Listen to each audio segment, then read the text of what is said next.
Hi viewers, welcome to our channel. ప్రస్తుతం మనతో పాటు దాము బాలాజీ గారు సీనియర్ జర్నలిస్ట్ ఉన్నారు. వాడితో ఒకసారి మాట్లాడదాం. సార్ నమస్కారం.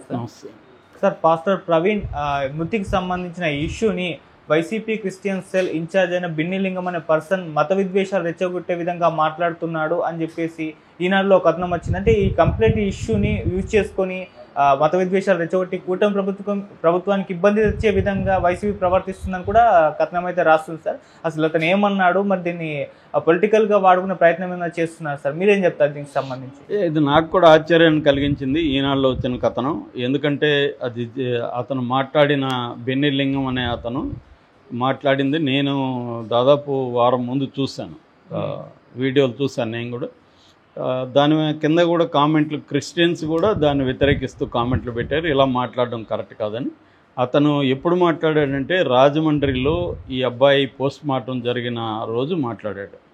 ఆ రోజు అతను ఏం మాట్లాడాడంటే, అంటే చాలా మాట్లాడాడు. ప్రధానంగా అబ్జెక్షనబుల్గా ఉన్నవి ఏదంటే, మమ్మల్ని కెలకద్దు మీరు, మేము మంచి వాళ్ళం కాదు, మేము మూర్ఖులం, ఒక క్షణం బైబిల్ పక్కన పెడితే ఊచకోతకు వస్తాం, మాలో ప్రార్థన చేసేవాళ్లే కాదు యుద్ధం చేసేవాళ్ళు కూడా ఉన్నారు, సో మమ్మల్ని మీరు కెలకద్దు అనేది పెట్టాడు. సో దీని కాంటెక్స్ట్ ఏమంటే, అతని ప్రవీణ్ చనిపోవడం, దాని చుట్టూ ఇది హత్య అని చాలామంది నమ్మడం, రాజమండ్రి హాస్పిటల్కి ఎదురుగా ధర్నాలు అవన్నీ చేయడం, ఒక ఆందోళనకరమైన వాతావరణం నేపథ్యంలో ఇతను మాట్లాడాడు. దాన్ని ఆ యాంగిల్లో మనం అర్థం చేసుకో ఫస్ట్ ఆఫ్ ఆల్. కానీ ఇతను మాట్లాడింది అయితే గ్యారంటీగా తప్పది. ఎందుకంటే మేము ఊచకోతకు వస్తాం, బైబిల్ పక్కన పెడితే మేము అది చేస్తాం, ఇది చేస్తాం, మేము యుద్ధం చేస్తాం, ఇది రాంగ్. శాంతియుతంగా లా విత్ ఇన్ ద కాన్స్టిట్యూషన్ పోరాటం చేయాలి, మేము దీని గురించి పోరాటం చేస్తామని చెప్పాలి. ఇక్కడ మనం ఫర్ ఎగ్జాంపుల్ ఎస్సీ యూనివర్సిటీలో, హైదరాబాద్ సెంట్రల్ యూనివర్సిటీలో విద్యార్థులు శాంతియుతంగా పోరాటం చేస్తున్నారు, దాన్ని సాధించుకోగలిగారు కూడా వాళ్ళు. శాంతియుత పోరాటం అనేది ఇవాళ మర్చిపోతున్నారు జనాలు. మర్చిపోయి ప్రతిదానికి మేము చంపేస్తాం, నరికేస్తాం, ఈ భాష మాట్లాడుతున్నారు. అంటే వీళ్ళకి ఓపిక లేదు. శాంతియుత పోరాటం చేయాలంటే ఎంతో ఓపిక ఉండాలి, కన్సిస్టెంట్గా చేయాలి, త్యాగం చేయాలి. మాటలదేముంది, నోటు నాలిక ఫ్రీ అన్నీ మాట్లాడేసి ఎవరింటికి వాళ్ళు వెళ్ళిపోవచ్చు. ఇది ఎక్కువైంది. ఇప్పుడు పని చేయాలంటే కష్టంగా, నేను మాట్లాడడం ఏముంది, మైక్ ఉంది, మాట్లాడాడు, వెళ్ళిపోయాడు అన్న. అది కాకుండా పోరాటం చేయాలి, ఫ్యాక్ట్ ఫైండింగ్ చేయాలి, వాళ్ళ బాధితుల వైపు అండగా నిలబడాలి. ఇదెవరు చేయట్లేదు ఈ మధ్య.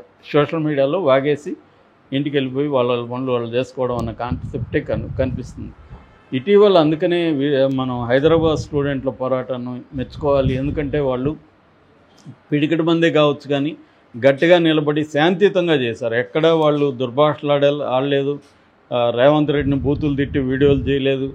వాళ్ళు గ్రౌండ్లో నిలబడి అక్కడ అడ్డుకోవడానికి ట్రై చేసి అరెస్ట్లు అయ్యి జైలుకి వెళ్ళడానికి నిలబడి చేయడం వల్ల ఇవాళ సుప్రీంకోర్టే సుమోటోగా తీసుకొని దాన్ని ఆపేసే పరిస్థితి వచ్చిందంటే శాంతియుత పోరాటానికి ఉండే ఒక బలం అనేది తెలుస్తుంది. అది చేయకుండా ఇట్లా బెన్నిలింగం లాగా మాట్లాడడం రాంగ్ ఫస్ట్. అయితే దీన్ని అక్కడ ఏదైనా రాజకీయంగా మార్చుకుంటారు కాబట్టి తెలుగుదేశం వాళ్ళు, వైసీపీ వాళ్ళు దీన్ని ఇష్యూని, ప్రవీణ్ మృతిని కూడా వాళ్ళకి అనుగుణంగా మాట్లాడుతున్నారు. నిజానికి తెలుగుదేశం వాళ్ళు కూడా ఇది జగనే చంపించాడు ఇతన్ననే వర్షన్ కూడా వచ్చింది. ఎందుకంటే జగన్ని తిడుతూ ప్రవీణ్ వీడియోలు చేశాడు. గతంలో పాస్టర్లకి అతను 5,000 ఇచ్చినప్పుడు కూడా విమర్శించాడు. అందుకని అతను చంపేశారనే వాదన కూడా తెలుగుదేశం వాళ్ళు కూడా చేశారు. అట్లాగే జగన్ తరపున ఉన్న క్రిస్టియన్ బ్యాచ్ కావచ్చు, ఇప్పుడు హర్షకుమార్ కావచ్చు, ఇంకొంతమంది కూడా రంగంలో దిగి ఇది హత్యే అనేది చెప్తున్నారు. కానీ తెలుగుదేశం హత్య చేసిందని కానీ కూటమి హత్య చేసిందని ఎవరు కూడా మాట్లాడలే. వీళ్ళే ఎక్స్ట్రీమ్కి వెళ్ళి జగన్ హత్య చేయించాడని మాట్లాడారు తప్ప వాళ్ళు ఇది చంద్రబాబు హత్య చేయించాడనో పవన్ కళ్యాణ్ అనో ఇంకెవరు వాళ్ళ పేర్లు పెట్టి చేయలేదు. వాళ్ళు ఇది హత్య అన్నారు తప్ప ఎవరు హంతకుడు అని చెప్పలేదు. ఈవెన్ కేఏ పాల్ కూడా ఇది హత్యగా నేను నమ్ముతున్నాను, 90% హత్య అని నమ్ముతున్నాను అన్నాడు తప్ప ఇది ఎవరు చేశారనేది నేను చెప్పలేను అనేది ఆయన కూడా అన్నాడు. అది పోలీసులే తేల్చాలన్నాడు. సో ఆ నేపథ్యంలో ఇతను మాట్లాడడాన్ని మనం వ్యతిరేకించాలి. అయితే ఇప్పుడు దాదాపు వారం తర్వాత ఈనాడు ఎందుకు రాసింది? ఈనాడులో ఏం రాశారంటే, ఇతను భయంకరంగా విద్వేషాలు రెచ్చగొట్టడానికి ఒక కుట్ర చేస్తున్నారు, దీని వెనక జగన్ ఉన్నాడు, వైకాపా ఉన్నట్టుగా అనుమానాలు ఉన్నాయి, ఇతను జగన్కి భారతిరెడ్డికి అతి క్లోజు అని ఫోటోలు పెట్టారు, భారతిరెడ్డితో ఉన్న ఫోటోలు. అతను ఏదో మెమరాండం ఇస్తుంటే ఆమె చూస్తున్నట్టుంది. అది రోజుకు 100 మంది వచ్చేస్తుంటారు. ఇతను ఇంకోటి కూడా ఈనాడు రాసినది ఏంటంటే వైసీపీ మైనారిటీ క్రిస్టియన్ సెల్ ఉపాధ్యక్షుడిగా గతంలో పనిచేశాడని కూడా రాశారు. సో అంటే ఇప్పుడు ఉపాధ్యక్షుడా కాదా అనేది రాయలేదు ఈనాడు. ఉపాధ్యక్షుడిగా పనిచేశారు అని రాశాడు. అట్లాగే ఇతని గొడ్లవల్లేరు నెహ్రూ నగర్లో ఉంటారు వీళ్ళు, కృష్ణా జిల్లా. కొడాలి నానికి కూడా ప్రధాన అంచెలుడు అని రాసింది. సో ఇక్కడ అంటే ఒక వ్యక్తిగా అతను మాట్లాడిన దాన్ని విమర్శించకుండా అతను వెనక జగన్ ఉండడనే దానికి ఒక కుట్ర చేశాడనే దానికి తర్వాత ఏమీ చేయలేదు. అతను తర్వాత ఏం మాట్లాడలేదు, వైసీపీ నుంచి తర్వాత ఏం జరగలేదు. ఒక కుట్ర చేశారు, ప్లాన్ చేస్తున్నారు అనడానికి ఒక ఎస్టాబ్లిష్ చేయాలి కదా, అదేమీ లేదు ఇక్కడ కథనంలో. అంటే లోకేష్ మొన్న కూడా ఇదే మాట్లాడాడు, దీన్ని వైసీపీ ఉపయోగించుకొని అల్లర్లు సృష్టిస్తుంది. నిజానికి ఎవరు అల్లర్లు సృష్టించడానికి ట్రై చేయలేదు. ఇది మీడియాలో హైప్ వచ్చేసినప్పుడు ఏం జరుగుతుందంటే రకరకాల కథనాలని మీడియా హైలైట్ చేస్తుంది. నిజానికి తెలుగుదేశం మీడియా కూడా ఈ పని చేసింది. తెలుగుదేశం మీడియా కూడా ఇది హత్య అన్నట్టుగా బిగినింగ్లో మాట్లాడింది. తర్వాత వాళ్ళకి పార్టీ నుంచి ఇన్స్ట్రక్షన్స్ రావడం, దీన్ని మీరు యాక్సిడెంట్గా ఎస్టాబ్లిష్ చేయండి అని వాళ్ళకి గైడెన్స్ రావడం, వాళ్ళకి ఫుటేజ్ ఇవ్వడం, వీడి తర్వాత కథనం మారింది. అప్పటికి కూడా ఒక తెలుగుదేశం మీడియా ఛానల్ వెనక నుంచి ఒక ఫోటో తీశారని ఎవరు చెప్పారు? అది తెలుగుదేశం మీడియానే చెప్పింది. వెనక నుంచి ఎవడో ఫోటో తీశాడంటే అర్థమేమి? ఇది హత్య కుట్రనే కదా. కాబట్టి ఇది ఇక్కడ ఏ మీడియా అని కాకుండా జనరల్గా ఇవాళ మీడియా ఏంటంటే వ్యూయర్షిప్ కోసం ఉండే మీడియా ఒకటి. అంటే మేజర్గా యూట్యూబ్ ఛానల్ మీదనే మెయిన్ స్ట్రీమ్ ఛానల్ కూడా డిపెండ్ అయిపోయినాయి. సో అందుకని ఏమవుతుందంటే వాళ్ళ రేటింగ్ కోసం, వ్యూయర్షిప్ కోసం వివాదాలని క్రియేట్ చేయడం అనేది, వివాదాలు పెంచి దాన్ని చేయడం అనేది జరుగుతుంది. ఇప్పుడు ఈనాడు ప్రకారం ఇతనొక్కడే విద్వేషాలు విధంగా మాట్లాడాడు.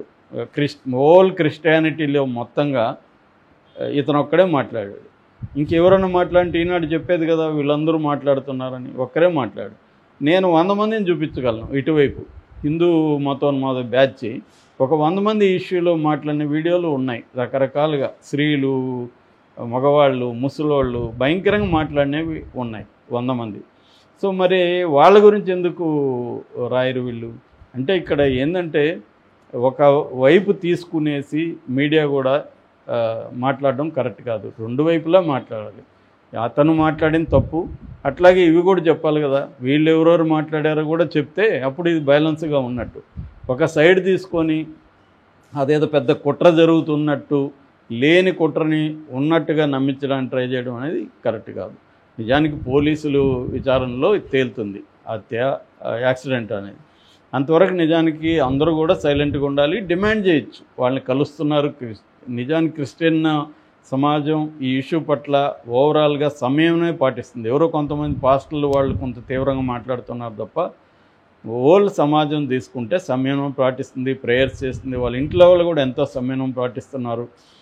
వాళ్ళు కూడా కొన్ని అనుమానాలు బిగినింగ్లో వ్యక్తం చేసిన తర్వాత ఈ ప్రవీణ్ మీద వచ్చిన నెగిటివిటీ చూసి వాళ్ళు కూడా అప్పీల్ చేశారు, మీరు దీని మీద మాట్లాడకండి, గవర్నమెంట్ మీద మాకు నమ్మకం ఉందని చెప్పారు.